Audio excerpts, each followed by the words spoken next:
Hey all, it's Colleen, and I'm just checking in today to remind you about the 5-day challenge I'm starting on Black Friday to change your mind about alcohol. I want to reiterate that you do not have to intend to quit drinking. Most people who are coming are simply just interested in changing their relationship with alcohol, figuring out, is there a better way to look at this? Is it really a problem? What can I do about it? And I have worked so hard to prepare 5 days of non judgmental, non threatening actions, small actions that you can take.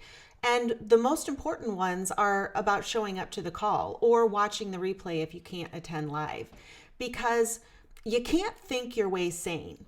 And that's part of what I experienced with alcohol use disorder. They say it's a thinking problem, not necessarily a drinking problem.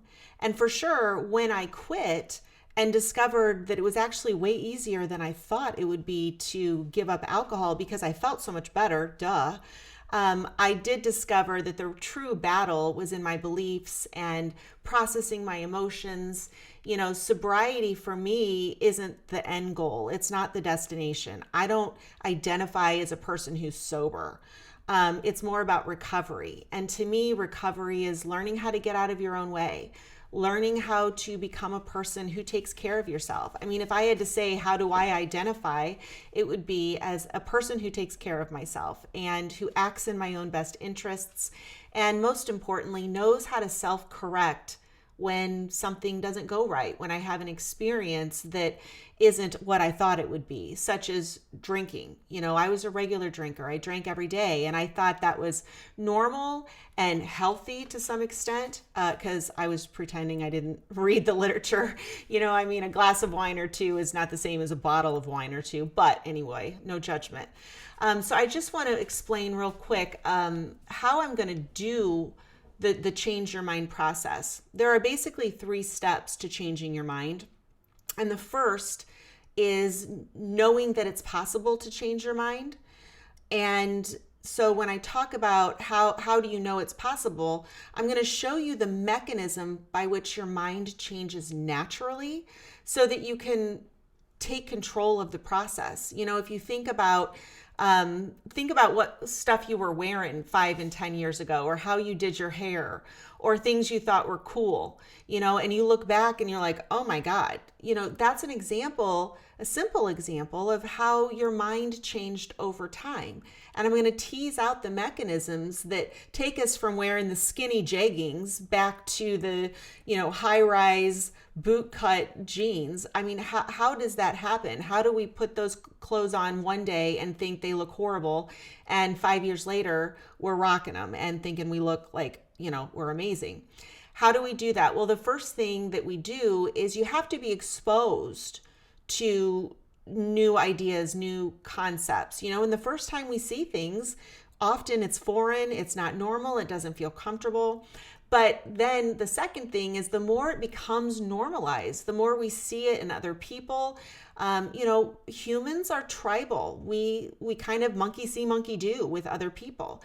And so part of the challenge, at least on day 1, I'm going to show you how to immerse yourself in sobriety mindset, reading books and listening to podcasts and watching TED Talks on YouTube, exposing yourself to different ways of thinking.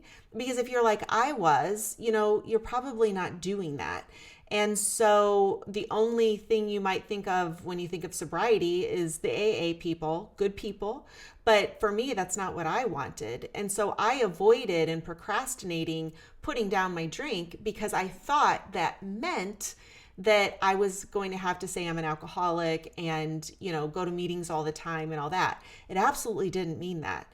And so exposing yourself to all of the different paths to recovery. Again, my goal as a coach is to help people move into recovery, getting out of their own way, integrating mind and body so that you can become a person who you say you are and who you want to be, instead of just playing a role and performing your lines in any given scene. Okay. So exposure to new ideas and beliefs. I'm going to give you that.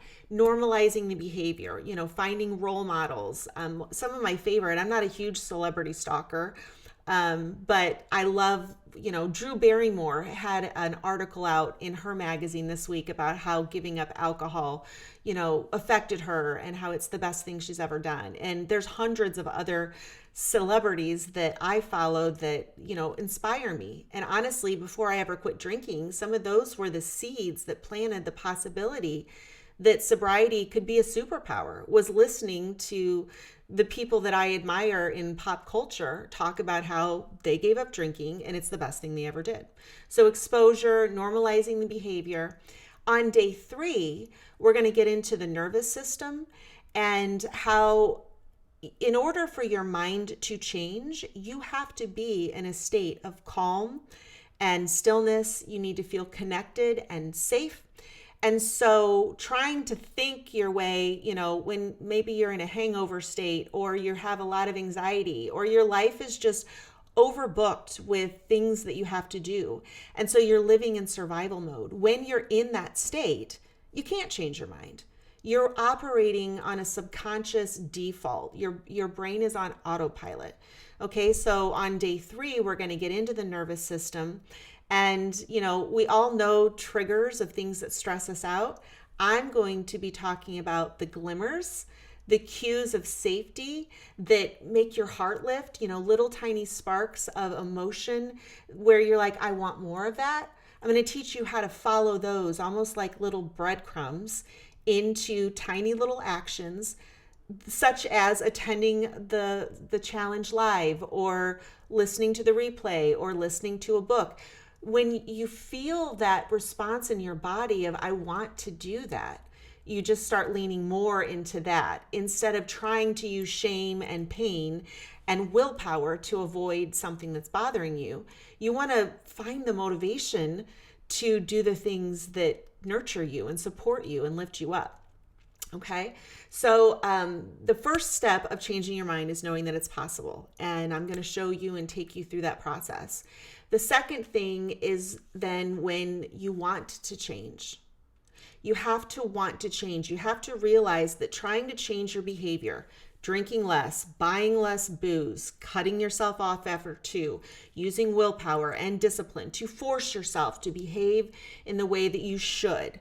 When you try to change your behavior without changing your beliefs about the benefits or lack thereof of alcohol, or the benefits and so much more of moving into recovery and starting to take care of yourself, getting better sleep, eating better, all of the things that come naturally when you're no longer focused on alcohol, when you realize that changing your mind is way easier than changing your behavior and forcing yourself to do something you don't want to do, that's the mechanism of the process, is realizing that there's a better option and wanting to move towards something better for yourself. And then finally, the third step in how to change your mind is basically just rinsing and repeating. So it's not a one and done thing. You can't just come to this challenge and it may be a huge shift for you and it may not. It may just be a seed that gets planted, and that's okay. Everybody's got to do this in their own time and in their own way and make small changes. You have to learn to crawl before you walk, before you run.